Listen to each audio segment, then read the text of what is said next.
إن الحمد لله نحمده ونستعينه ونستغفره ونعوذ بالله من شرور أنفسنا ومن سيئات أعمالنا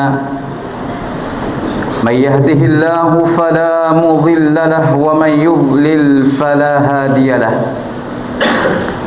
أشهد أن لا إله إلا الله وحده لا شريك له وأشهد أن محمدا عبده ورسوله يقول الله عز وجل في محكم تنزيله يا أيها الذين آمنوا اتقوا الله حق تقاته ولا تموتن إلا وأنتم مسلمون يا أيها الناس اتقوا ربكم الذي خلقكم من نفس واحدة وخلق منها زوجها وبث منهما رجالا كثيرا ونساء واتقوا الله الذي تساءلون به والأرحام إن الله كان عليكم رقيبا أما بعد فإن أصدق الحديث كتاب الله وخير الهدي هدي محمد صلى الله عليه وسلم وشر الأمور محدثاتها وكل محدثة بدعة وكل بدعة ضلالة وكل ضلالة في النار. Ma'asyiral muslimin, sidang jamaah Jumat yang dimuliakan Allah Subhanahu wa taala. Sesungguhnya di antara satu akhlak yang paling mulia, satu akhlak yang paling tinggi derajatnya insyaallah Subhanahu wa taala, yang perlu kita perhatikan oleh kita semuanya adalah akhlak ataupun sifat yang disebut dengan malu. Sesungguhnya sifat malu ini sangat penting bagi kita semuanya. Karena apabila seseorang memiliki sifat malu, maka dia akan mengerem dari melakukan kemaksiatan kepada Allah Subhanahu wa taala. Dan dia akan berusaha untuk senantiasa melakukan ketaatan kepada Allah Subhanahu wa taala. Yang mana hari ini sifat ini jamaah dimuliakan Allah Subhanahu wa taala sangat sedikit ada pada umat ini, terutama umat akhir zaman. Kita saksikan dalam kehidupan kita berbagai macam muncul kemaksiatan-kemaksiatan, bahkan dapat menjatuhkan harga diri dilakukan oleh manusia-manusia hari ini tanpa sedikit pun mereka merasa malu apa yang mereka lakukan. Bahkan mereka menyebarkannya ke berbagai macam media sosial dengan berbagai macam nama-nama media tersebut, yang tujuannya sebagian mereka untuk mendapatkan sedikit keuntungan dunia. Ma'asyiral muslimin, sidang jamaah Jumat yang dimuliakan Allah Subhanahu wa taala, kenapa kita harus memiliki sifat malu?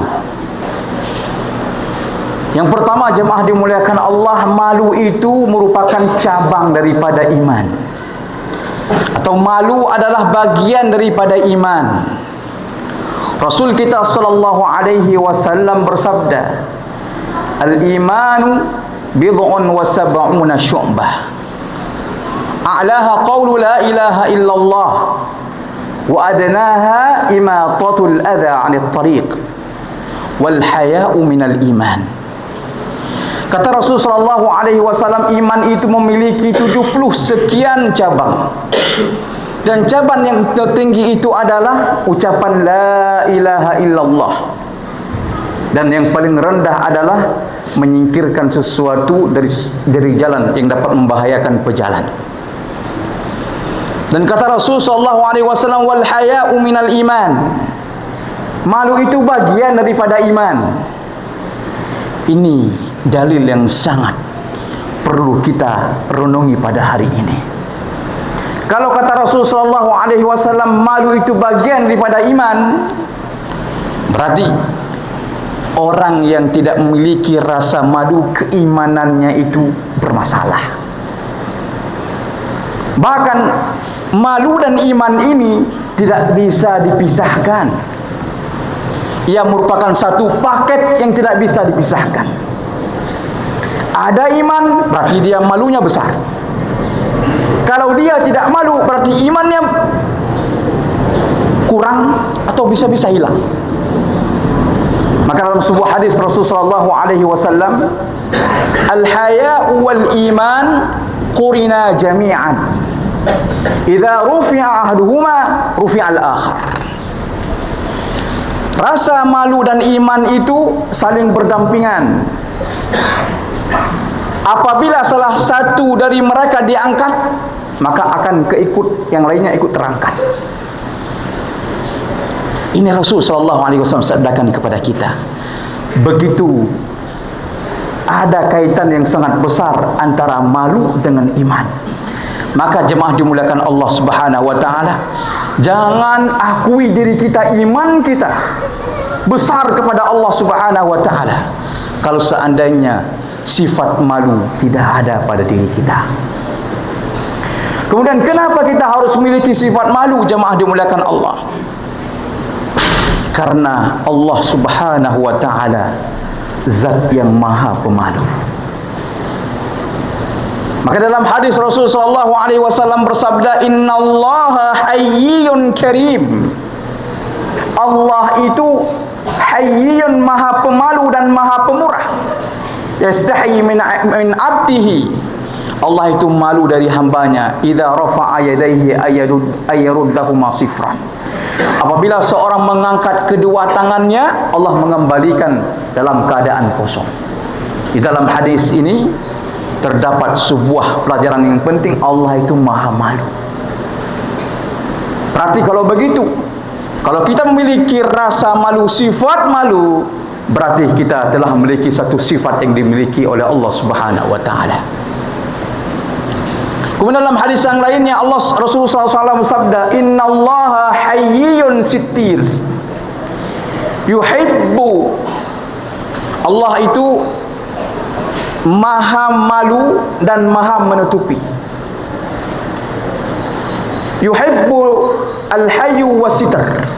Dan Allah itu mencintai orang pemalu dan orang yang suka menutup aib orang lain. Fa idza tasala ahadukum falyastatir. Apabila salah seorang di antara kalian mandi, hendaklah ia menutup tubuhnya. Jemaah dimuliakan Allah Subhanahu wa taala. Di dalam hadis ini juga ditetapkan Allah itu memiliki sifat malu yang maha pemalu dan juga sitir yang maha menutupi. Yang menutupi seluruh aib-aib hambanya. Kita hari ini menjadi hebat di depan orang bukan karena amalan kita, bukan karena sedekah kita, tapi karena Allah menutupi aib kita. Kalau seandainya Allah membuka aib kita, satu saja aib kita dibuka oleh Allah, kita akan hina di depan kawan-kawan kita, saudara kita, tetangga kita. Tapi Allah itu maha menutupi. Ini seharusnya juga kita praktekkan dalam kehidupan kita. Jangan mudah kita membuka aib saudara kita. Sebisanya kita menutupinya dan tidak menyebarkannya kemana-mana. Jemaah dimuliakan Allah Subhanahu wa taala. Kenapa kita harus memiliki sifat malu? Karena sifat malu itu tidak mendatangkan kecuali kebaikan. Maka dalam sebuah hadis yang diriwayatkan oleh Imam Bukhari dan Muslim, Rasulullah SAW bersabda, al-haya'u la ya'ti illa bi khair. Malu itu tidak mendatangkan kecuali kebaikan. Dalam hadis yang lain, dalam riwayat yang lainnya, al-haya'u khairun kulluh. Dalam riwayat yang lain, al-haya'u kulluha khair. Malu itu semua baik. Malu itu baik semuanya, kata Rasulullah SAW. Maka semua kebaikan itu ada pada malu. Jemaah dimuliakan Allah Subhanahu wa taala, selanjutnya kenapa kita harus memiliki sifat malu? Karena akhlak Islam yang paling tinggi itu adalah malu.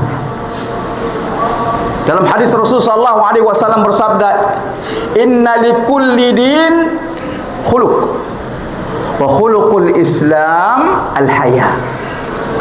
Setiap agama itu memiliki akhlak, dan akhlak Islam yang paling tinggi itu adalah malu. Bahkan bukan hanya sekedar akhlak Islam yang paling tinggi malu, tapi malu juga merupakan orang yang memiliki merasa malu, dia akan dimudahkan oleh Allah untuk masuk syurga Allah Subhanahu wa taala. Di dalam hadis Rasulullah SAW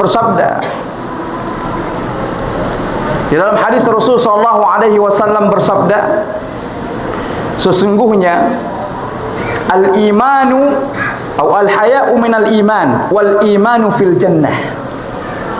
Malu itu bagian daripada iman, dan iman tempatnya di syurga. Wal bidha'atu minal jafa wal jafa'u finnar. Ucapan yang kotor itu lahir dari perangai yang buruk, dan perangai yang buruk itu tempatnya di dalam neraka jahanam. Subhanallah, sangat banyak jemaah dimuliakan Allah. Kalau kita ingin sebutkan keutamaan sifat malu ini, sangat banyak di dalam hadis-hadis Nabi SAW yang tidak mungkin kita sebutkan semuanya di kesempatan yang singkat seperti ini.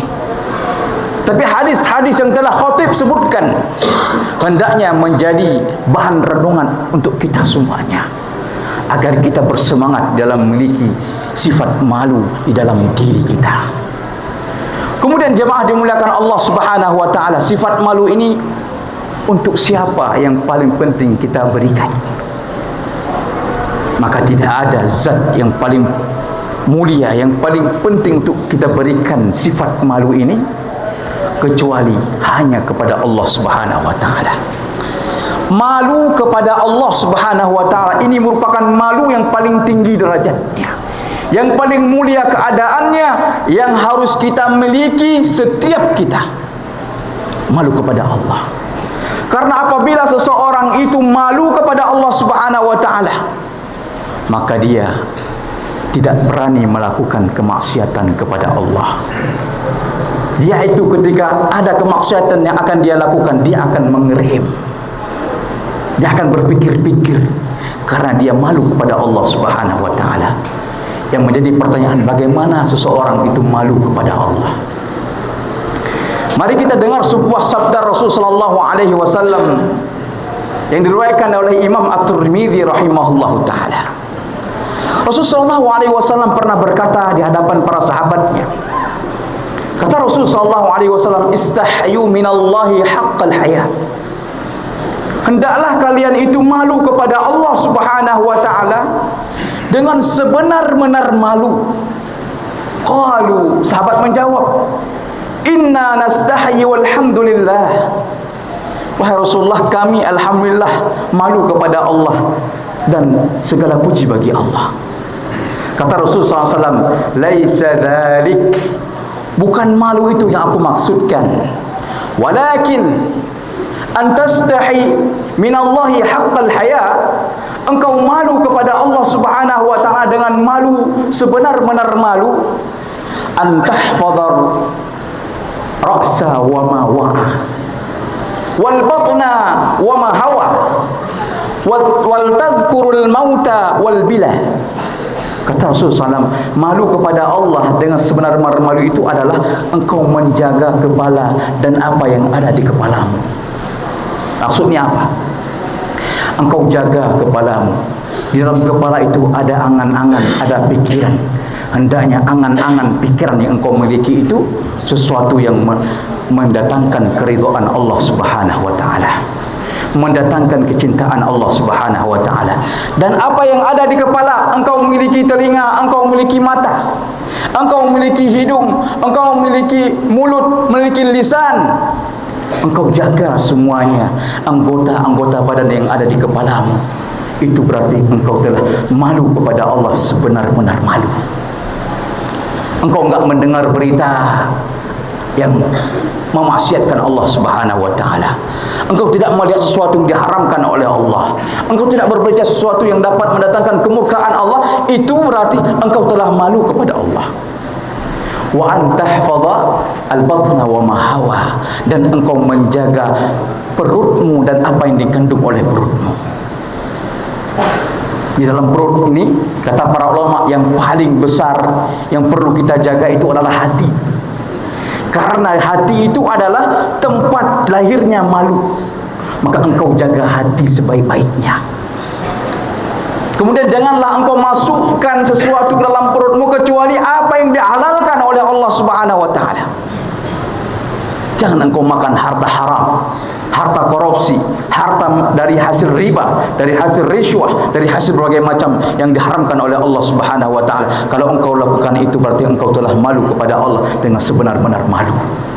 Kemudian Rasulullah menunjukkan wal tadhkural mauta, engkau mengingatkan kematian wal bila, dan kebusukan jasadmu suatu saat.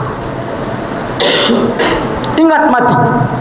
Suatu saat engkau akan masuk dalam kuburan, jasadmu akan busuk. Maka oleh sebab itu perbanyakkan ketaatan kepada Allah. Jangan banyak angan-angan, mimpi-mimpi yang kadang-kala angan-anganmu menjauhi daripada umur yang engkau miliki.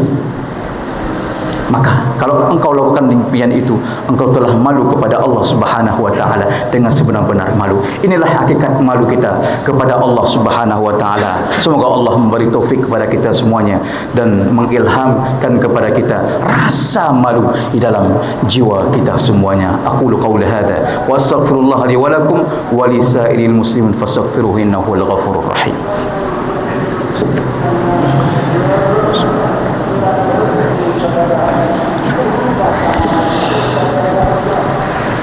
Alhamdulillah wa kafa, wassalatu wassalamu ala ibadihi alladhina as-safa.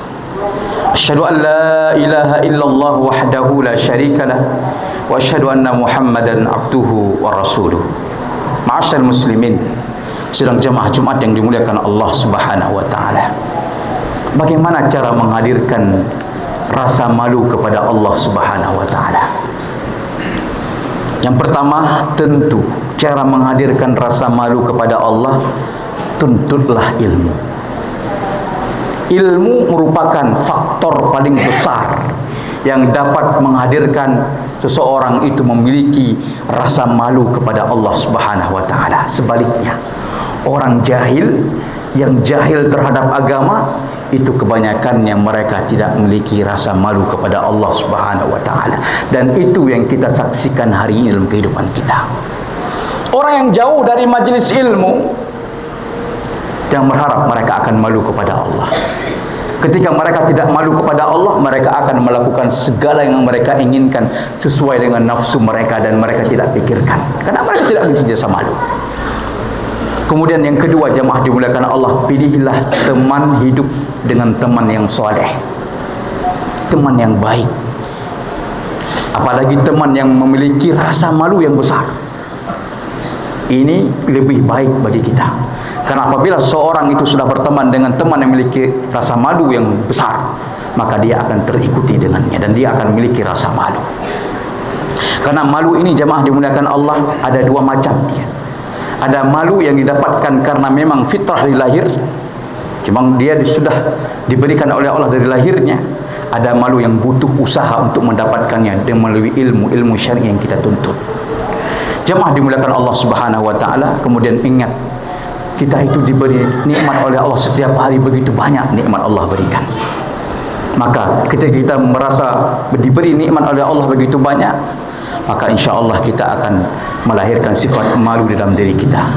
Selain itu juga kita mengingat bahwasanya selama ini perintah-perintah Allah barangkali sangat sedikit yang kita aplikasikan dalam kehidupan kita, yang kita lakukan dalam kehidupan kita.